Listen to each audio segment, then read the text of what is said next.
माझं PCOD मध्ये पण असंच झालं की म्हणजे मी खूप निगेटिव्ह झालते, टेस्ट बघून निगेटिव्ह सगळ्या, किंवा लोक विचारायचे पिरियड आला का गेला का. हे PCOD मधल्यांबरोबर खूप होतं. किंवा तब्येत वाढली, व्यायामच कर, डाएटच पाळ, ह्या गोष्टी होतात. तर ह्याच्यापेक्षा पण सगळ्यात महत्त्वाचं असेल तर ते तुम्ही हॅप्पी राहणं आहे. तर तुम्ही हॅप्पी राहा, म्हणजे कसं की तुमच्या पार्टनर बरोबर किंवा घरातल्यांशी तुम्हाला आवडतात त्या गोष्टी करा, आवडतं ते खावा.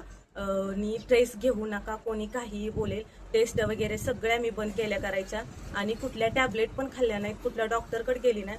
आणि मी माझ्या आयुष्यात आनंदाने जॉब वगैरे करत होते, तेव्हा कुठे मला प्रेग्नन्सीची गुड न्यूज मिळाली. तर हा माझा अनुभव आहे. तुमचा वेगळा असू शकतो, तुम्हाला ट्रीटमेंटने फरक पडू शकतो, किंवा नॉर्मल लाईफमध्ये तुम्ही हॅप्पी राहावा. स्ट्रेस हार्मोन्सचा खूप इफेक्ट होतो आपल्या प्रेग्नन्सीवरती, आपल्या नॉर्मल लाईफवरती सुद्धा इव्हन, आणि PCODवरती सुद्धा. कारण स्ट्रेस हार्मोन्स हे आपल्या शरीरासाठी चांगले नसतात, आणि पॉझिटिव्ह हार्मोन्स आपल्या शरीरासाठी खूप इम्पॉर्टंट असतात, जे की आपल्या बाळाची वाढ वगैरे होते, किंवा आपल्याला रेग्युलर पिरियड्स वगैरे येतात. तर पुढचं आहे मानसिक आरोग्य जपा.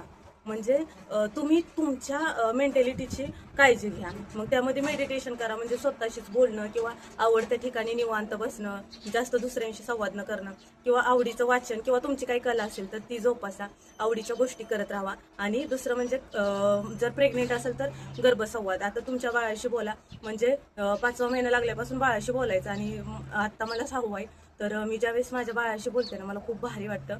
म्हणजे बाळ पण शांत होतं, आणि माझी जर मानसिकता व्यवस्थित नसेल तर मानसिकता पण व्यवस्थित होते. तर असा होता आपला व्हिडिओ. लाईक, शेअर, सबस्क्राईब करायला विसरू नका. चला, भेटू पुढच्या नेक्स्ट व्हिडिओमध्ये. तोपर्यंत बाय.